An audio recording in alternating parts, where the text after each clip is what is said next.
évaluer l'état des besoins humanitaires urgents des déplacés, préparer leur réintégration et se pencher sur la viabilisation des zones frontalières en tenant compte des besoins exprimés et des attentes des populations.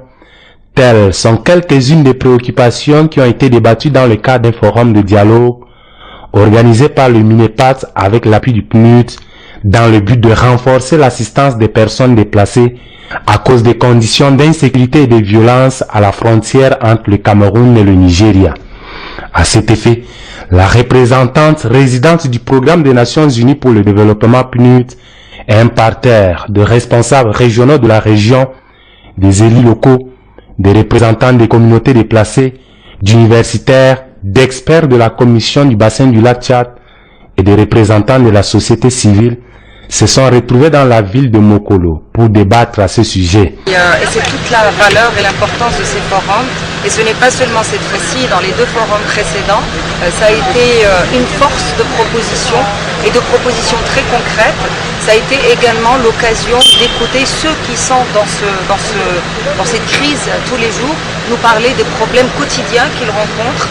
Ça a été également la possibilité d'identifier les gaps, parce que des interventions, il y en a. Il y a des interventions du système des Nations Unies, des interventions des ONG partenaires qui font un travail formidable. Il y a bien évidemment des interventions des autorités du pays, des interventions d'un certain nombre d'amis du Cameroun. Le forum s'inscrit dans le cadre du projet d'urgence pour le renforcement des mécanismes de prévention des crises et de développement inclusif dans la région de l'extrême nord. Les participants ont, pendant 2 jours, penché sur des solutions visant à favoriser l'autonomisation des personnes déplacées, la prévention et la gestion des conflits divers et le renforcement de la cohésion sociale. Soulignons qu'à ce jour, 81 693 déplacés sont recensés dans la région de l'extrême nord. Ils sont accueillis par des familles, sont locataires, habitent des campements précaires ou occupent les édifices divers.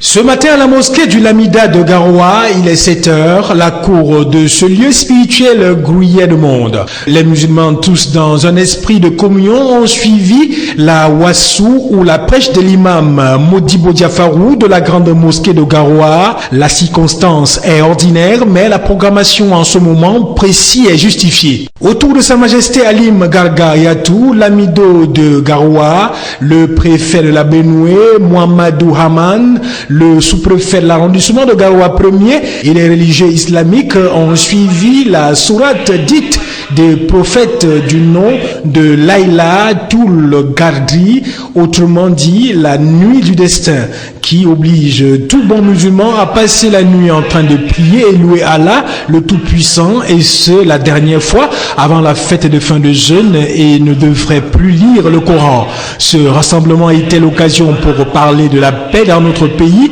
et sans la paix, rien ne peut se faire pour notre développement, et partant de notre pays, le Cameroun.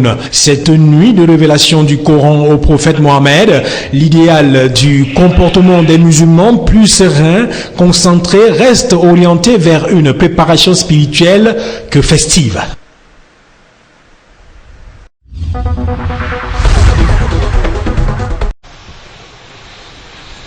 La visite de travail qu'effectue le ministre des Transports dans la capitale économique Douala depuis ce 13 juillet renvoie à des visées économiques et sécuritaires dans les aéroports, sur les routes, sur les rails et dans le domaine portuaire. Pour cette première étape, le chef de département ministériel en charge des transports s'est intéressé au secteur de l'aviation en visitant le siège de la compagnie aérienne camerounaise et l'atelier des avions. Le professeur Robin Kili a ensuite visité les chantiers de l'aéroport international de Douala, dont la fin des travaux en cours permettra de répondre aux exigences de l'Organisation de l'aviation civile internationale en vue de la certification de cet espace aéroportuaire. La séance de travail qui s'en est suivie donnera l'occasion à plus d'un observateur de mieux comprendre l'objectif de cette descente sur le terrain. Nous avons fait de lourds investissements.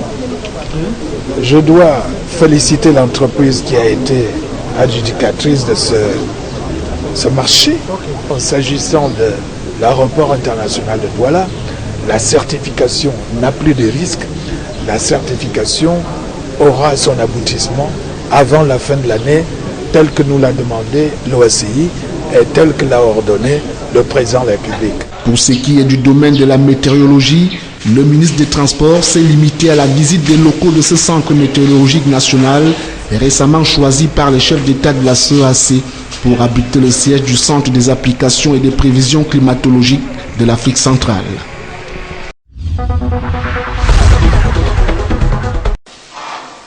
La présence du ministre des Transports à Douala a donné l'occasion aux syndicats du secteur des transports routiers et autres exploitants d'auto-écoles de s'exprimer sur les questions qui concernent leur secteur d'activité respectif. La rencontre de ce jour va permettre aux syndicalistes du secteur des transports routiers de remettre sur la table des échanges la lancinante question du transport urbain depuis la mise hors circuit des cars communément appelés cargo. À cette question, le ministre des Transports donnera la réponse que les uns et les autres attendaient le moins.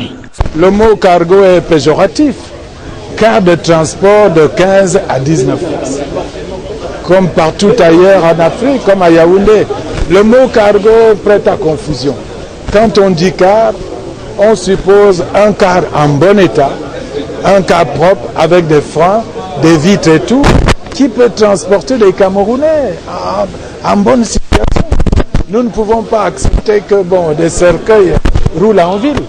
On n'a pas interdit les cars, on a interdit les cercueils. Alors je dis, nous autorisons l'utilisation des cars de 15 à 19 places en ville. L'autre aspect du problème sera soulevé par les exploitants des auto-écoles qui estiment être les parents pauvres de la politique des transports placés sous le contrôle du ministère en charge de ce secteur. Toute chose que le chef de ce département ministériel remette à l'appréciation des textes à venir. Je suis satisfait de l'évolution actuelle. Il y a beaucoup d'auto-écoles qui n'avaient aucune pièce. J'ai aujourd'hui à peu près 85% d'auto-écoles qui sont dans la légalité, à qui nous avons accordé des agréments. Cela est très important et à partir de là, nous allons continuer ensemble. Il y a des textes novateurs qui sont étudiés par des comités regroupant des syndicats d'auto-écoles, des responsables du ministère des Transports. C'est de très très beaux textes et nous allons continuer. Nous irons jusqu'à la modification des termes du permis de conduire. Comment envoyer les listes au ministère? Qui doit prendre les listes? Il faudra absolument intégrer les syndicats. Nous ne pouvons pas travailler seuls. Ce que je veux, c'est mettre fin à la corruption qui gangrène ce secteur. Pour l'heure, seules 378 auto-écoles sont en règle, soit 80% titulaires d'agrément.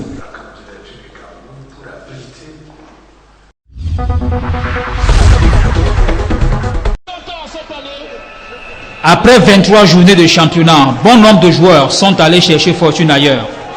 Le dernier en date est le meilleur buteur de Ligue 1 et sociétaire de les As de Douala. Même si jusqu'ici son départ fait polémique, Raymond Fosso a disparu des traces de son club depuis quelques journées. Certaines sources l'annoncent en Israël et d'autres en Tunisie. Comme lui, d'autres sont partis parfois à une période où le championnat se dispute intensément et ardemment. Junior Atemengue, Tabekou, Brice Owona, Cédric Diengwe, Mendouga, Yankee, la liste est longue. Le championnat de football pro du Cameroun se vide de ses meilleurs joueurs au profit des championnats nord-africains, asiatiques, du Moyen-Orient, européens et américains. Les raisons ici sont multiples. Problèmes de salaire, les conditions de travail extrêmement difficiles. En un mot, la situation précaire des footballeurs camerounais fait fuir ceux qui veulent vraiment faire carrière.